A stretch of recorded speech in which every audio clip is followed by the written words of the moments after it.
और पारा शिक्षक जो एक शिक्षक की श्रेणी में आते हैं, वो पढ़ाई कराते हैं बच्चों को, तो उनके साथ भेदभाव क्यों होता है? परंतु ये एक जिद का रवैया अपना करके राज्य के युवाओं के साथ अन्याय हो रहा है। पहले से ही लगभग यह स्पष्ट था, क्योंकि ये नीति ही इस प्रकार से गलत थी। ये कहा गया हमारी ओर से कि आर्टिकल 14 और 16 का वायलेशन होता है इस प्रकार से। नमस्कार, आप देख रहे हैं द न्यूज पोस्ट। मैं हूं रंजना। मेरे साथ इस वक्त बात करेंगे झारखंड सरकार के पूर्व महाधिवक्ता अजीत कुमार।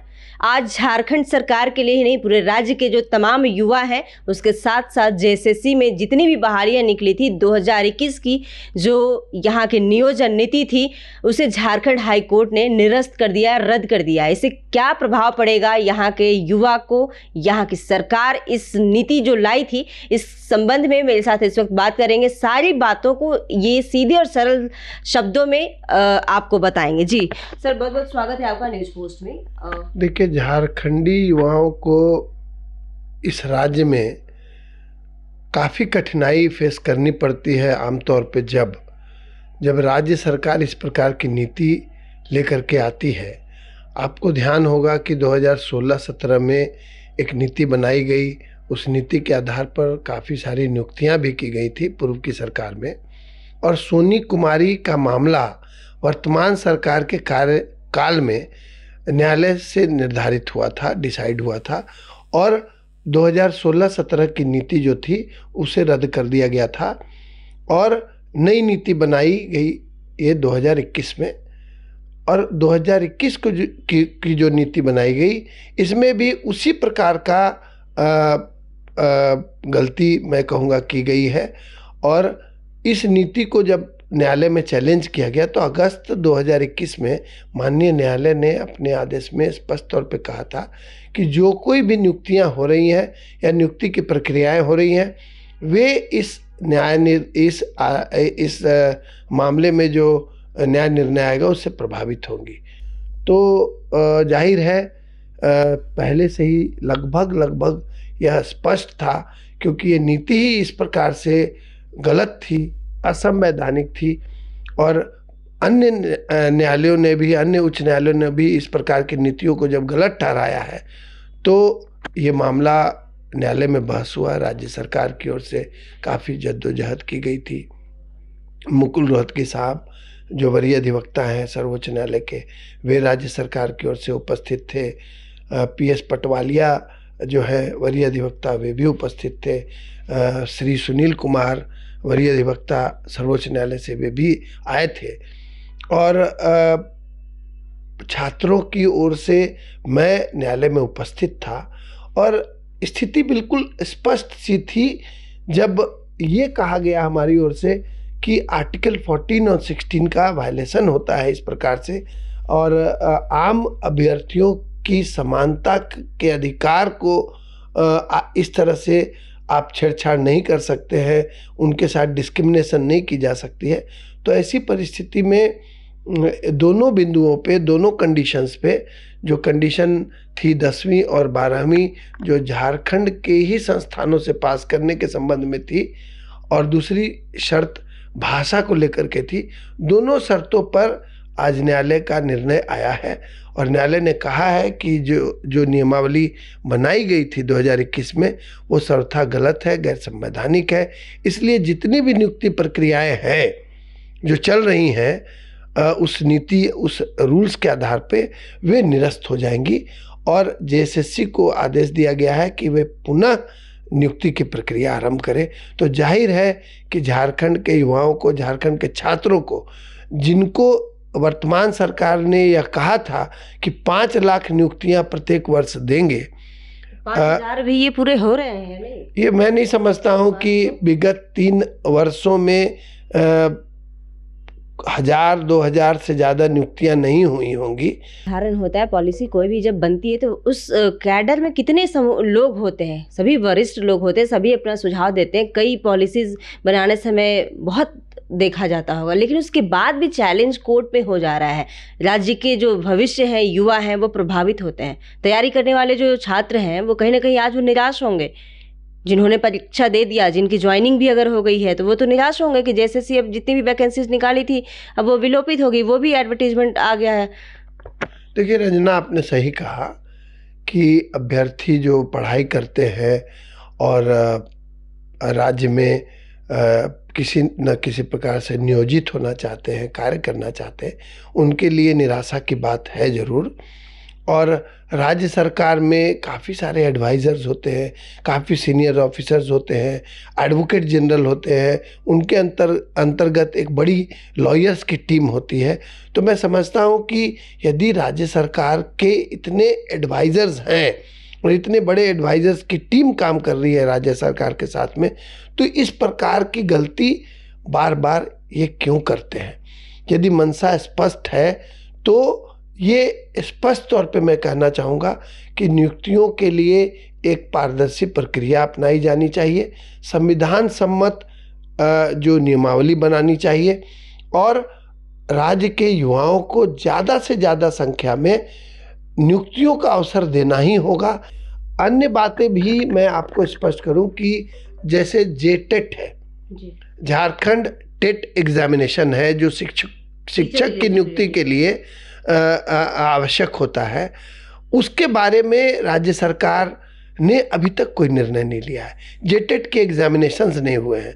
अब एक और इनके मंत्री कहते हैं कि 50,000 60,000 नियुक्तियां करेंगे, परंतु यहाँ जेटेट के एग्जामिनेशंस नहीं कराए गए विगत कई वर्षों से। सीटेट वाले को तो आप बताइए, और सीटेट को ये मान्यता देते नहीं है, जबकि एनसीटी एक्ट के प्रावधानों के मुताबिक सीटेट जो है वो इक्विवेलेंट है। यदि जेटेट के एग्जामिनेशंस नहीं लिए गए हैं तो सीटेट को, जैसे कि बिहार में भी किया गया है, इनको बिल्कुल उसको इक्विवेलेंस या उसको मान्यता दे देनी चाहिए, परंतु ऐसा कुछ नहीं करते। तो मैं नहीं समझता हूँ कि इनको प्रॉपर एडवाइस भी मिल रही है। अभी पूर्व सरकार में एजी रहेंगे, आप लोग से कोई सलाह कभी नहीं लिया जाता? मैं एक सवाल यह भी करूँ, क्या जितने छात्र होते हैं सबका केस आप लड़ते हैं?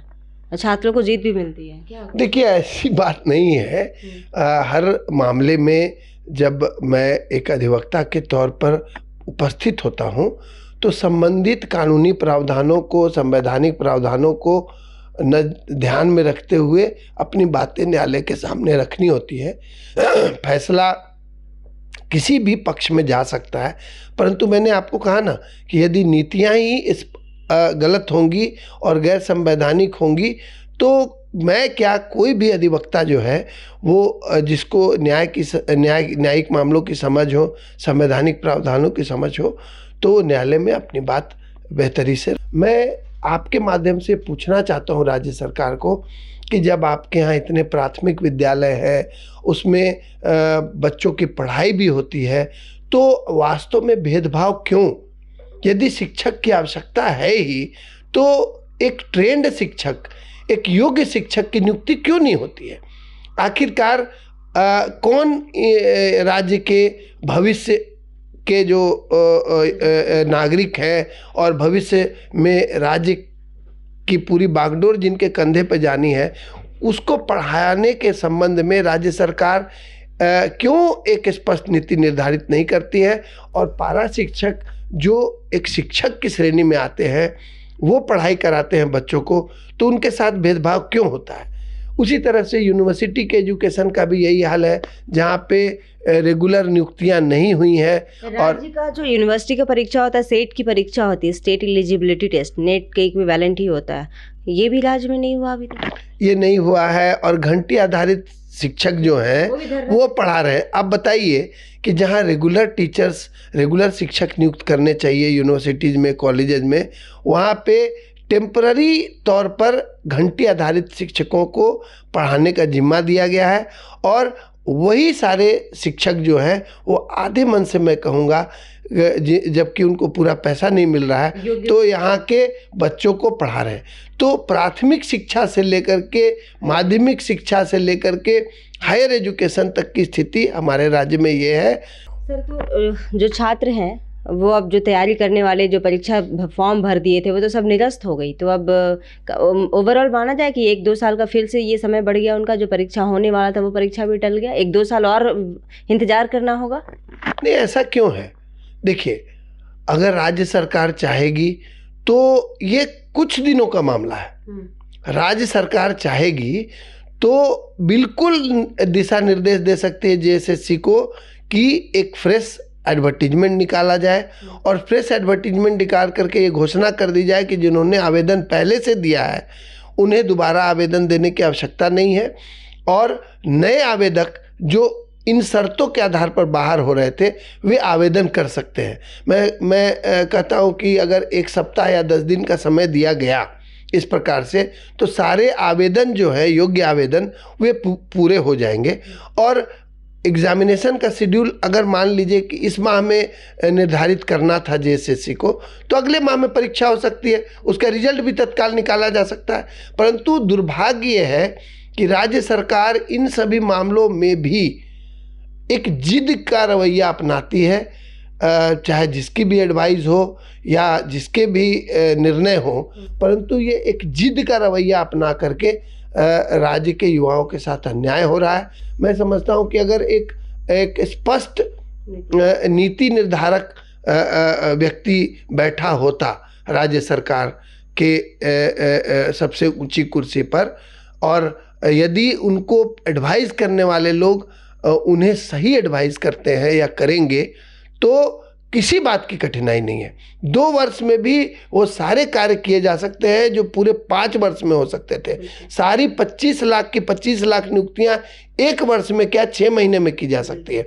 बिल्कुल मनसा क्लियर नहीं है। तो और सवाल होगा जो आप कह रहे हैं कि ये फ्रेश एडवर्टीजमेंट निकाल सकते हैं, तो वो किस आधार पे, किस नियोजन नीति पे निकालेंगे? पुरानी वाली? बिल्कुल, जो नीति संवैधानिक है, जिसे अब तक मान्यता मिली है, जिससे रोजगार मिल और जिससे रोजगार या अपॉइंटमेंट्स किए जा रहे थे, उस नीति को बदलने की आवश्यकता क्या है? वो भी गलत तरीके से, यदि पॉलिटिकल इंटरेस्ट छोड़ दिया जाए, यदि राजनीतिक मंशा जो इनकी है, जिसके आधार पर लोगों को गुमराह करने की बात हो रही है या करते हैं, उन बातों को यदि नज़रअंदाज करें और संवैधानिक तरीके से अगर चलना चाहें, तो देखिए अन्य राज्यों में जैसे गुजरात है, दिल्ली है, या फिर मध्य प्रदेश है, या राजस्थान है, या उत्तर प्रदेश है, बहुत सारे राज्य हैं। आप बताइए कि सारी चीज़ें बहुत सुचारू तौर पे चल रही हैं, हमारे राज्य में इतनी कठिनाई क्यों है? हमारे राज्य जितनी सरकारें आती हैं उतनी नीतियां बदलते जाती हैं, वो आती उनकी। देखिए, पूर्व की सरकार में भी इस तरह की नीतियां बनी थी, और आंध्र प्रदेश में एक आदेश छिबरोलू रामाराव के मामले में जो फुल बेंच ने न्याय निर्णय दिया था, उसी आधार पे एट द पॉइंट जब मैं एडवोकेट जनरल था, मैंने भी सलाह दी थी, परंतु एक कानूनी आधार पे। ये बात अलग है कि राज्य सरकार राज्य में हाईकोर्ट में जब वो मामला चल रहा था तो काफ़ी लंबे समय तक उस नीति के आधार पर नियुक्तियां हुई और भारी संख्या में नियुक्तियां हुई, परंतु छिबरोलू रामाराव के मामले में जब सर्वोच्च न्यायालय से उल्टा निर्णय आ गया, तो सोनी कुमारी के मामले में उसी प्रकार का निर्णय वर्तमान सरकार के कार्यकाल में हुआ, परंतु सर्वोच्च न्यायालय ने उन नियुक्तियों को प्रोटेक्ट किया है, उसको सुरक्षित रखा है, और अन्य नियुक्तियां भी जो नहीं हो सकी थी उसके बारे में भी सर्वोच्च न्यायालय ने कहा है स्पष्ट तौर पर कि पंचायत सचिव हो या शिक्षकों की बची हुई नियुक्तियां हो, वो मेरिट के आधार पर कर दी जाए। तो मैं समझता हूं कि पुरानी नीति के आधार पर जो कुछ नियुक्तियां होनी थी वो अब तक चल रही हैं और हो जाएंगी। यदि सर्वोच्च न्यायालय ने हाल में जो निर्णय दिए हैं, इससे पहले ही राज्य सरकार इन चीज़ों को समझती, क्योंकि यह स्पष्ट था कि शेड्यूल जिलों में बात और थी, नॉन शेड्यूल जिलों से संबंधित रूल को छेड़छाड़ नहीं किया गया था। तो ऐसी परिस्थिति को समझ करके राज्य सरकार यदि चाहती तो पुरानी नीति के आधार पर भी नियुक्तियां दी जा सकती थी, और वो सारी नियुक्तियां प्रोटेक्टेड भी हैं, उन सारी नियुक्तियों को सुरक्षित भी रखा गया है। तो उन नियुक्तियों को इसलिए नहीं किया गया कि वो पूर्व की सरकार के द्वारा की गई नियुक्तियां थी या की गई योजना का हिस्सा थी, और एक नई नीति बनाई गई। इस नई नीति को मैं नहीं समझता हूँ कि इसमें जो नियुक्तियाँ हुई हैं, कुछ हज़ार में भी नियुक्तियाँ नहीं हुई और राज्य सरकार अपनी नीति को नहीं बचा पाई। तो मैं समझता हूँ कि एक अधिवक्ता होने के नाते मुझे तकलीफ़ होती है अपने राज्य के छात्रों के संबंध में। परंतु दुर्भाग्य की बात ये भी है कि जो भी मामला मेरे पास एक एज ए लॉयर आता है, तो हमारी बाध्यता है, मुझे वो सब मामले करने होते हैं, क्योंकि जो कुछ भी होना है इस राज्य में या इस देश के अंदर में, उस संविधान के दायरे के अंदर में ही होना है। बहुत बहुत शुक्रिया।